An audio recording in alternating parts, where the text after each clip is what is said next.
ఏమండి ఎందుకు వెళ్ళకూడదు లోపలికి?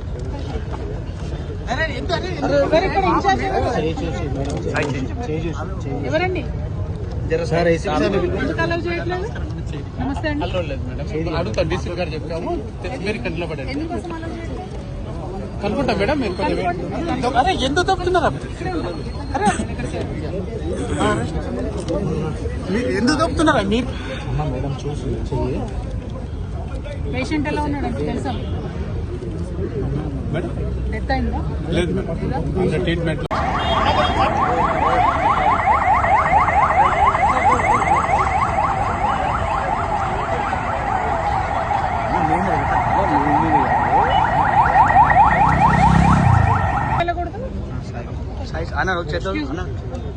ఏమండి ఎందుకు వెళ్ళకూడదు లోపలికి?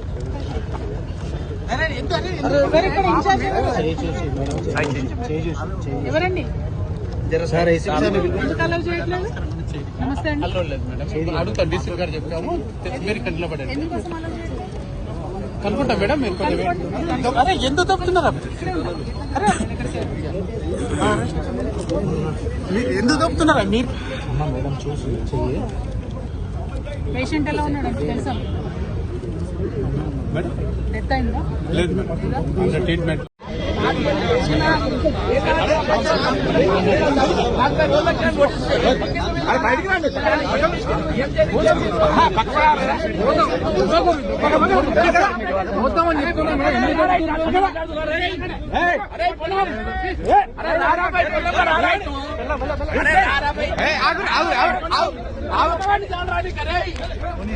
లోఫర్ గా బీసీ అని చెప్పుకుంటా లోఫర్ నా కొడుకులంతా ఇలా బీసీల చేతుల్లో అయిపోయింది.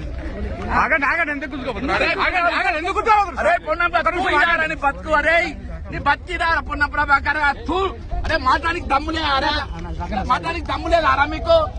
సిటీ వేసుకొని నువ్వు తెచ్చుకున్నావరా పవర్ లోఫర్ గా ఇలా మీ బతుకున్నా చెప్పట ఈ రోజు ప్రైవేటైజేషన్ చేయాలని ఈ రోజు ఒక మర్డర్ శంకర్ గౌడ్ నీట్ గా ఈ రోజు చంపేసారు. ఈ రోజు శంకర్ గౌడ్ ఎందుకు చచ్చిపోయినారు? దేనికోసం చచ్చిపోయినారు? ఎవరు చేస్తే చచ్చిపోయినారు? ఈ రోజు ఆర్టీసీ వైండ్ అప్ చేసి మియా కృష్ణారెడ్డికి ఇచ్చే ప్రయత్నం చేస్తుండ్రు. వాళ్ళ ట్రాప్ చేసి నన్ను అర్థమైన తర్వాత ఈ రోజు చేసిండ్రు.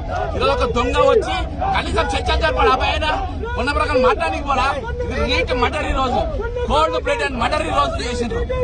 నిజంగా చాలా బాధాకరమైన రోజు. ఈ రోజు లింగారెడ్డి అనే ఆయన ఆత్మహత్యయత్నం చేయకుండా ఈ రోజు శంకర్ గౌడ్ అంటే ఆత్మహత్య చేయకుండా రేపు పొద్దుగాల ఆర్టీసీని ఎంఓయూ చేసేటోళ్ళు మొత్తం మేకృష్ణారెడ్డికి అప్పజోళ్ళు ఇదివరకు తెలంగాణ రాకముందు ఆంధ్ర దోచుకుంటున్నారు. దోచి పెట్టే పరిస్థితి వచ్చింది. దోచిపెట్టి పరిస్థితి ఈ రోజు వచ్చింది. దోచి వాళ్ళ పెట్టుకున్న పరిస్థితి ఈ రోజు వచ్చింది. ఎందుకు ఇక్కడ వరకు తీసుకురావాలి? ఎందుకు ఆత్మహత్యలు ఇంకా మేము తెచ్చుకోవాలి? మా తెలంగాణ మేమెందుకు తెచ్చుకోవాలి? మా ఆత్మగౌరవ తెలంగాణ మేమేం తెచ్చుకోవాలి? మేము పోరాడి తెచ్చుకున్న తెలంగాణ మేమేం తెచ్చుకోవాలి? ఆల్రెడీ 1200 మంది విద్యార్థులు చచ్చిపోయారు. 36 మంది ఆర్టీసీ కార్మికులు తెలంగాణ ఉద్యమంలో చచ్చిపోయారు. చనిపోయిన తర్వాత కూడా ఇయాటికి ఎందుకు అది కొనసాగాలి? ఈ రోజు ఇంత అప్రసాద చర్య ఒక ప్రైవేట్ హాస్పిటల్ దగ్గర కూడా ఈ రోజు పోలీస్ సెక్యూరిటీ పెట్టి మంత్రి అనే పైన రూమ్ పై నా దోస్తు నాతో మాట్లాడడానికి ఏమున్నది? ఏం జరిగిందని చెప్పొచ్చు కదా.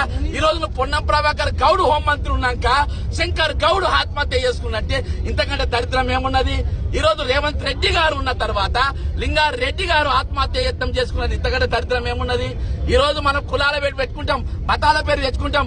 ఈ రోజు మనుషులు మానవత్వం చచ్చిపోతే ఒక సంస్థ బతికించుకున్న చచ్చిపోతే ఈ రోజు వాళ్ళ మాతృ సంస్థను కాపాడుకునే ప్రయత్నంలో వాళ్ళు ఆత్మహత్య చేసుకునే ప్రయత్నం చేస్తా ఉంటే ఆ పరిస్థితి తీసుకొచ్చిన వారు ఎవరు? వాళ్ళు ఇవి పూర్తిగా మర్డర్స్. ఇవి ప్రభుత్వం ఒక మర్డర్స్. 91 మంది రిటైర్డ్ ఎంప్లాయీస్ చచ్చిపోయినారు. వాళ్ళు మర్డర్స్. ఈ రోజు అత్యధికంగా చచ్చిపోయిన వాళ్ళు పోలీసులు 35 మంది చచ్చిపోయినారు. అది అత్యధిక మర్డర్స్ ఇవ్వాలి. అవన్నీ ప్రభుత్వం మర్డర్సే.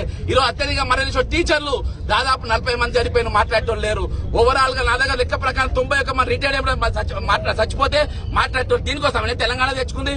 1200 మంది చచ్చిపోయింది దీనికోసమా? శ్రీకాంతాచారి చనిపోయిన తర్వాత తెలంగాణ ఉద్యమం ఏ విధంగా ఉవ్వెత్తున ఎత్తిండ్రు. ఈరోజు శంకర్ గౌడ్ గారి మరణం తర్వాత ఈ తెలంగాణలో ఇప్పటికైనా తెలంగాణ సమాజమా మేలుకో, తెలంగాణ సమాజం కళ్ళు మూసుకో, లేకుంటే తెలంగాణ సంస్థలు అమ్ముకుంటారు. ఈ రోజు ప్రైవేట్ పరం చేసుకుంటారు. మనం ఆందోళన దోచుకపోతున్నామని నిలగొట్టినాం. దోచుకుపోయే అవసరం వాళ్ళే లేదు. వాళ్ళ మధ్య బ్రహ్మాండంగా ఉన్నారు. ఈ రోజు మనం తీసుకుపోయి దోచి పెడుతున్న ప్రభుత్వం దోచి పెడతా ఉండు తెలంగాణకు. తెలంగాణ వనరులను, తెలంగాణ డబ్బులను, తెలంగాణ విద్యాలయాలను, తెలంగాణ శాఖ ప్రతి శాఖను ఈ రోజు అమ్ముతున్నట్టు పరిస్థితి. కాబట్టి ఈ రోజు తెలంగాణ ప్రజలారా మీరు అప్రమత్తం కాకుంటే, కళ్ళు తెరవకుంటే, మరొక ఉద్యమం చేపట్టకుంటే మన ఖచ్చితంగా వచ్చే రోజుల్లో మనం ఇంకా కొంతమంది శంకర్ గౌడ్ చూడాల్సి వస్తుంది. Shankar Goud Amar high, Shankar Goud Amar high, Shankar Goud Amar high.